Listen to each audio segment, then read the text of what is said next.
Egaa Hacaaluun kan kanaadha isaa ta'u malee Hacaaluun kan biyyaati.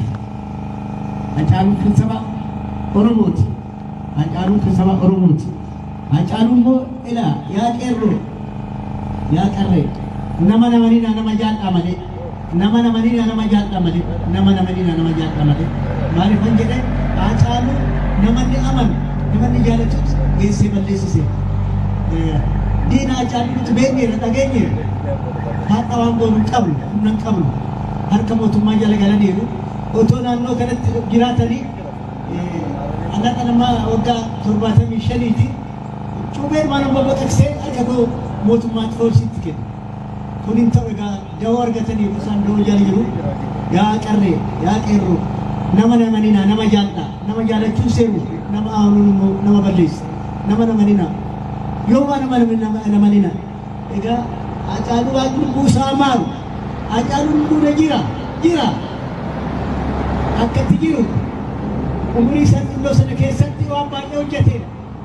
Itoophiyaa biyya isaa keessatti bichaa miti addunyaatti beekameera. Addunyaa gubbaatti beekameera. Hacaaluun jira.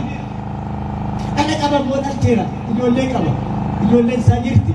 Ijoolleen isaa guddattee dubbattee akkuma isaa taatee akka iddoon ni ga'e geessu immoo waan shakku hin qabu. Egaa kana warra amasitti argamtan kuni Hacaaluun isin jaalataa isinis Hacaaluu jaalattu. Kanaaf asitti argamtanii egaa waan jireenya isinii kennu rabbi jireenya as kennu warra siidaa kanas immoo hojjetee siidaa kana asiin ga'e waan nagaa kennuufi biyyi keenya nagaa taatu Oromiyaan nagaa taatu yaalmaan Oromoo nama jaaladhaa malee ammas deebi'een dubbadha nama namanina nama amanattu nama balleessa nama jaaladhaa jaalattuu giddiidha amanuu qofa nama namanina kanuman jedha egaa fayyaa naa ta'a. Tole ulfaadha abbaa keenya sin jiraadha.